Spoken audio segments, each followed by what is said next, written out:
ফ্রিজের মধ্যে আম কতগুলা কেটে রেখে দিছে, খাওয়ার নাম নাই। আমি তো জানি এগুলো খাবে না। কি রে শুনতেছস তুই? এগুলো খাবি তুই? না খেলে তোর কাজের খালাকে আমি দিয়ে দিচ্ছি। আরে আম্মু, এগুলো আমি ফ্রিজে ঠান্ডা হওয়ার জন্য কেটে রাখছি, ঠান্ডা খাওয়ার জন্য। কি বলতেছস? ফুসুর ফুসুর করে বড় করে বল। না আম্মু, কিছু বলতেছি না, মানে এগুলো আমি কেটে রাখছিলাম, এগুলো আমি খাবো না। আমি তো জানি তুই খাবি না। নেন খালা, আপনি খেয়ে নেন। আচ্ছা খালা।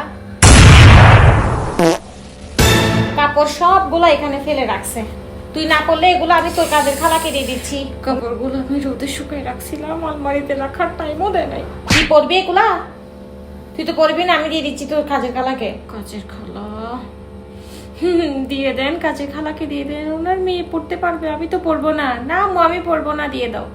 খালা নেন, এগুলো আপনি নেন, আপনার মেয়েকে দিয়ে দিয়ে নেন। আচ্ছা খালা, আল্লাহ আপনারে বাঁচাই রাখো। কি রে, তুই এখানে জুতার উপর জুতা সাদাই কি জন্য রাখছস যে? কি আম্মু? নিচে জুতা, এখানে কি নিচে জুতা রাখার জায়গা? এগুলো তোর কাজের খালাকে দিয়ে দিচ্ছি, উনি ওনার মেয়েকে পড়াতে পারবেন। কাজের খালা, কাজের খালা, কাজের খালা, আমাকেও দিয়ে দাও। কাজের খালার ছেলের কাছে আমাকে আর কি জন্য রাখছো? ঘরে সবকিছু তো কাজের খালাকে দিয়ে দিচ্ছ। কাজের খালার ছেলে একটা আছে, কাজের খালার ছেলেকে আমাকে দিয়ে দাও। সত্যি মা, আমার ছেলের বউ হইবা তুমি? আমার একটা বড় ছেলে আছে, খালা আপনি মাইনা লন।